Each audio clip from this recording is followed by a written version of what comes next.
دلته یو منکر حدیث بل ورته اعتراض وکړو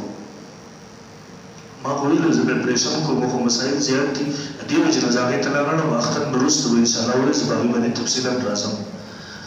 بل ورځ یې حدیث راواغستو وایي یاره وایي دې وایي چې که د چا حدیث کې راځي د چا نه لمونځ قضا شو بیا قضا را وګرځوو نو دومره زمانه به دې په جهنم کې سوځي نو د رسول الله نه خدای راشه لمونځونه قضا شوي په پلمکۍ موقع باندې نبي علیه صلات وسلام بلال رضی الله عنه ورته بلال هم براویښ کې بلال باندې خپل هم خوب تاری شوی و نبی علیه صلات وسلام چې پاسېدو د لمونځ قضا یې را وګرځول نو د الله پیغمبر په جهنم کې سوځي ګوره دا د حدیثونو د انکار دپاره د دې طریقې همیشه منکرین حدیث د عقل په بنیاد په حدیثو اعتراضات ما بل ورځ ویډیو کلیپ جواب کې وکړو نو ما ورته ویل خو دغسې قسم حدیث نشته دی چې یو چا لمونځ قضا شو یې قضا را وګرځوو نو دا به دومره زمانه په جهنم کې سوځېږي البته شیخ زکریا نور الله مرقده په زیرمان کې یو دغسې قسمه مضمون نقل کړی دی لیکن علما به هغې پوهېږي هلته چې عربي الفاظ وګوري شیخ رحمه الله په خپله نشاندهي کړې ده چې زما سره څومره د استیاب کتابونه دي په هغې کتابونو کې ما ته دغه حدیث میلاو نه شو البته ما په پلانکي باندې اعتماد کړی د هغې په حوالې سره مې را نقل کړی دی لیکن هغه الفاظ کې حدیث چېرته د حدیثو په کتابونو کې نشته ما مخکې ورځې وشو ما چلنج کړی ما ورته ویل زه د تا نه دروس کوم د ځان ته مولا وی دا حدیث ما ته پوره ذخیرې حدیث کې راوښه او دویم نمبر کې دغه حدیث صحیح هم شي هلته په خپله شیخ رحم الله د حدیث د لاندې درې ځای لیکلي چا چې قصدن لمونځ پرېښودو او دا قضا را وګرځوي نو هغې ته به دومره وخت سزا میلاویږي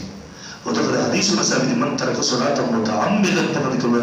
چا چې قصدن لمونځ پرېښودو دی سړی کفر وکړو باقي دا د رسول الله صاحب نه چې کوم لمونځونه پروت شوي وو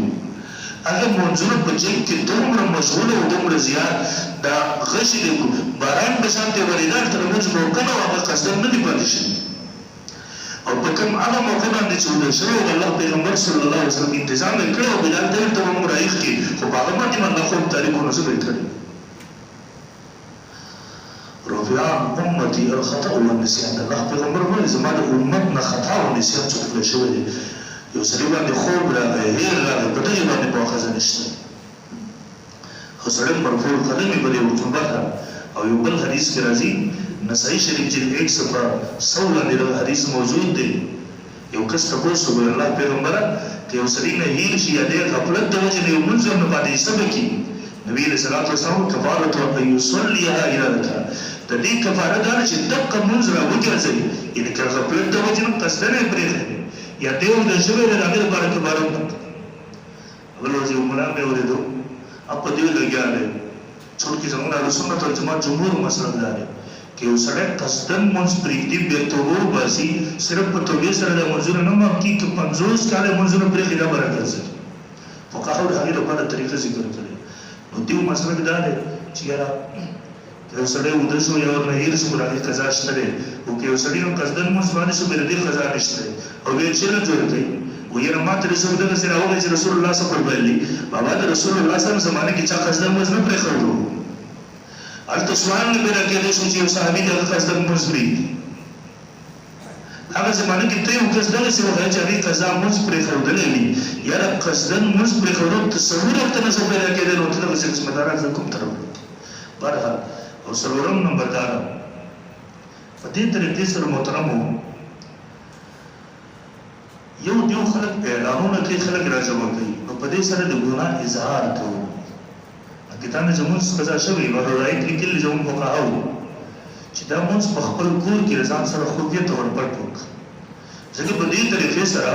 دا بهرالرایت زموږ د فقه لوی کتاب دی دې ټولو لیکلي دي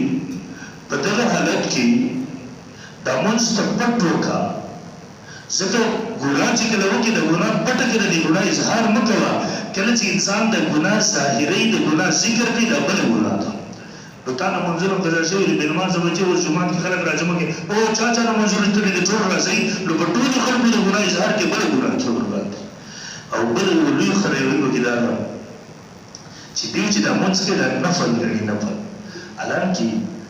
نفل لپاره باجماعت دغسې اهتمام کوي الله د رسول الله صلی الله علیه وسلم زموږ د سرور ایمان نه ثابت نو دوی په یو بل بلاد کې په دې طریقې سره مبتلا شي فقهاء کرامو تصریح کړې ده چې دا طریقه چې په دې سره موږ هم مکروه کیږي. او په شپږم نمبر فقهاء کرام په دې تصریح کړي اتفقوا على وجوب قضاء الفوائد. فقهاء اجماع کړي په دې باندې چې قضا منځونه برابر ځي. حتی که فقهاء بابونه لګولي ازما سره به روایت دی زموږ د فقه مشهور کتاب د صفحه نمبر 140 دا جلد نمبر 2 دی دې لیکل الاصل فی ان كل صلاه فاتت عن الوقت بعد ثبوت وجوبها فيه فانه يلزم قضاء سواء ترك عمدا او سهوا او بسبب نوم وسواء كانت الفوائد كثيره او قليله. اصل په دې کې دا دی چې څومره منځونه د دینه پوه شوي د خپل وخت نه وروسته ثبوت د وجود د یعنې د بالغ مکلف په د منځ واجب شوی د وجې نه واردنه هېر شوي وایي قصدن تېر شوي د هغې ټولو کې اصل دا ده چې دا به د دې منځ قضا راګرځي بله لار د هغې لپاره نشته. دا زموږ ټولو فقهاو تشریح کړې ده. بحر العلم کې دغسې احکام القرآن د جساس کې جلد 388 کې دغسې رحمت الامه 146 کې دغسې شامی کې دغسې نووي جلد 1231 کې تقریبا هر فقیر په دې کې باب لګولی دی چې دغې منځونو به قضا راګرځي په طبي استغفار سره دې رماو کړي. نو دا قضا عمرې ته څه ولې کوم طرفه راغی امامان فقها په دې باندې نه پوهېدله د حدیث د هغوی مخې ته نه و. اوم نمبر په دې باندې اجماع د امت وکړه. وروسته کتاب پیش کوم تاسو ته مولا علی خلیل مولا فرمایي قضا عمرې دا کومه طریقه چې راغلې ده په اجماع د امت سره باطل ده. دا د مسلمانانو د اجماع هم خلاف ده او عقلا هم دا خبره غلطه ده. تاسو ګورئ یو چا باندې 10 روپۍ دي او تعالی 10 روپۍ درکړي بس دا هغه ټولو د طرف نه کباره وګڼه نو خپل حق یو چا ته دغسې طریقې سره نه معاف کړي. ظالمه د الله حق د باطل کولو لپاره تا دغسې طریقې راویستلې او په دې سره به مسلمانانو کې سستی بېلمازي پیدا کړي. بس خیر مړه بس قضا عمرې به په هغه وخت کې وکړو یا بعضې به پکې دا وایي په رمضان مبارک کې وایي دا یو مونځ چې دی په اویا باندې قبلېږي بس زما د ټول کال هغې نه دا وګرځېدو کباره نه بابا ما وختې خو به ویلي چې دا ثواب میلاوېږي مرتبه نه میلاوېږي ستا په غاړه هغه پاتې او په دې باب کې دوی یو حدیث پیش کړئ. دغه حدیثو موضوعات کبیر 742 مولا علی خلیل مولا ذکر کړی دی. دې کتاب کې مولا علی خلیل مولا هغه حدیث را جمع کړي دي چې هغې ته موږ موضوعي وایو. دا لوی فقیر او محدث تېر شوی دی. موضوعي احادیث ته هغې ته ویل کېږي چې د ځان نه جوړ کړی شوی وي او بیا د الله پیغمبر صلی الله علیه وسلم طرف ته منسوب کړی شوی وي. د دغسې حدیث حکم دا دی چې د دې بیانول حرام دي مګر په شرط د دې سره چې د خلکو تر هغې هغه وضع ورکړئ. زه اوس تاسو ته بیانوم که د دې لپاره بیانوم چې تاسو خبر شئ چې د حدیث موضوعي نه ځان ورنه وشئ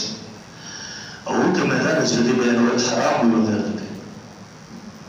بلغه او رسول الله صلی الله علیه وسلم من ترک صلات نبی علیہ السلام فرمایي من کذب علی متعمدا فلیتبوأ مقعده من النار. چا چې په ما باندې ځان نه قصدن د حدیث وکړو دې سړي په جهنم کې د خپله ټکانه جوړه کړي د خپله ټکانه جوړ کړي په جهنم ته شي.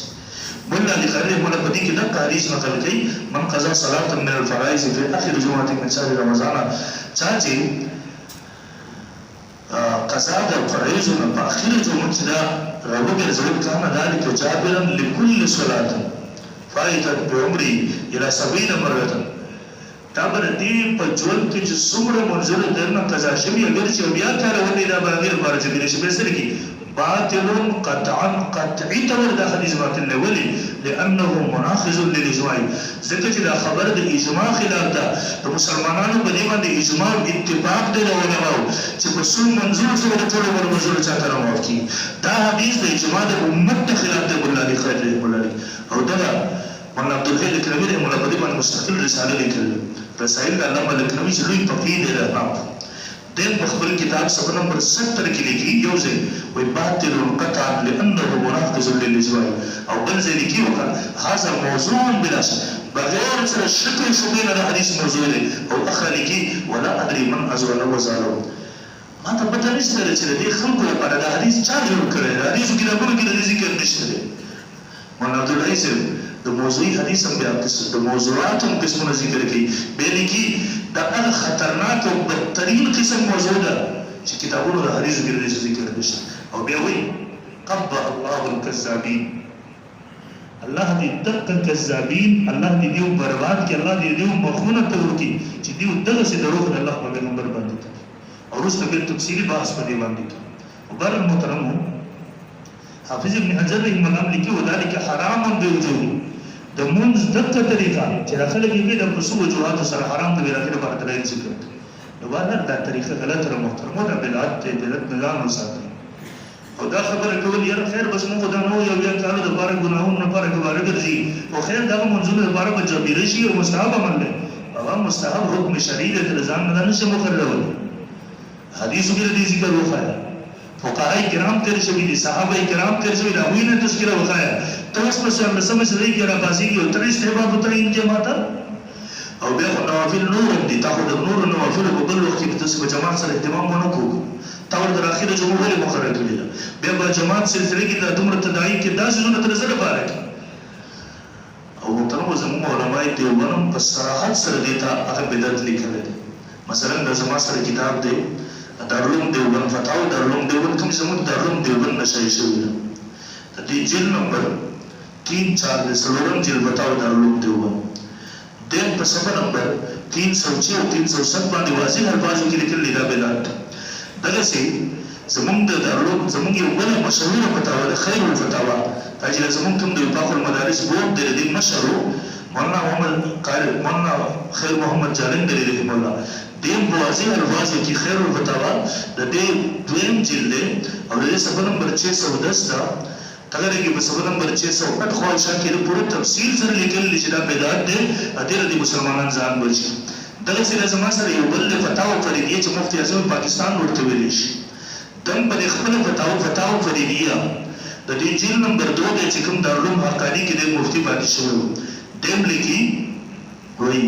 یہ نماز نہ قرآن حدیث سے ثابت ہے نہ فقہاء کرام سے مروی ہے بے پاگے میں تفصیلاً عبارات نقل کئی پورے تفصیلی بحث کړی دی چې دغه قضا عمري منځ د احناف د اصول خلاف دی او دا قرآن او حدیث هم نه ثابت دغه څه حواله ډېرې دي خو تقریبا عثماني د شیخ الاسلام مطلق عثماني صاحب جلد 125 فتاوا حقانیه جلد 3 صفحه نمبر 48 کفایت المفتی جلد 325 یعنی ټول باندې تصریح کړی دا چې څومره منځونه د یو ځان قضا شي د یو منځ قضا برابرځي برابر خبره ده کله منځ د خوب د وجه نه تللی کله منځ د انسان نه هېر شوی ځکه د مسلمان شان دا نه دی چې د قصدن منځ قضا کړي او کله منځ د قصدن پرېښوي دا ټولې دپاره اصول دا دی چې د یو منځ برابرځي په درې څلورو منځونو سره د منځونه نه معاف کېږي دا د قرآن نه ثابت شو د حدیثو نه ثابت شو نو موږ او تاسو باندې زموږ مسلمانان بعضې ناپوه وي یو څیز وویلي په فیسبوک باندې او دغسې حدیث دا بیا دفعه ډالډه شیر کوي دغسې ما ته په خپله چې یو حدیث درته مخې ته راشي که دا مه شیر کوه لاول معلومات وکړه چې دا حدیث واقع شته دی که نشته دی د یو عالم پوه سړي د معلومات وکړه چې کله درته هغه وایي او واقعي د حدیث سره به یې شیر کړه که هغه درته وایي چې دا حدیث نه دی دا موضوعي دی نو ما درته وویل الله پیغمبر فرمیلي من کذب علی متعمدا فلیتبوأ مقعده من النار تا د ثواب په نیت باندې مخکې کار کړی او ستا دپاره د جهنم د تلو ذریعه وګرځېد نو بهرحال رمضان مبارک اخیرنۍ ورځې ډېر قیمتي یې جوړېږي او بله دا خبره ټیم ختم شو ناوخته شو خو دا د لیلة القدر لیلة القدر خیر من الف شهر دا د زرو میاشتو نه غوره ده رسول الله صلی الله علیه وسلم یو ځل د یو مجاهد صحابي د بني اسرائیل تذکره کول ویل الله زر کاله عمر ورکړی د ورځې په رجل او ورسره به جهاد کولو شمېر په عبادت کې تېر صحابو د افسوس اظهار وکړي الله پیغمبره موږ دغسې کوو زموږ دومره عمرونه نشته دی نبی علیه السلام هم یو ځل بل روایت کې راځي خفه شو زما د امت عمرونه خو دومره نشته دی نو هغه خلکو ته به زما امت په ثواب کې ورو نه رسېږي الله دا صورت نازل کړو دا شپه وکړه لیلة القدر خیر من الف شهر دا شپه د قدر د زرو میاشتو نه غوره ده چا چې دا ژوند دی کړه الله به د زرو میاشتو د عبادت ثواب ورته ورکړي نو دا تقریبا راجع قول دا د رمضان مبارک په اخرنۍ عشره کې تاک شپې چې کومې دي 21 23 تر 2 تېرې شوې 25 27 29 د 15 شپې انسان په دې کې څه وکړي د شپې ماسوتن او سهار لمونځ په جمع سره وکړي په دې شپې څه خاص عبادتونه نشته دی ولکه نفل الله ته وکړي یوازې په جمع سره سورت تسبیح لمونځ پکې وکړه تلاوت د قرآن پکې وکړه ذکر پکې وکړه خوب هم پکې وکړه دعا هم وکړه په دې شپې فرشتې راځي ستا په دعا باندې امین وایي په دې شپې راځي څوک چې دا شپه په عبادت کې تېروي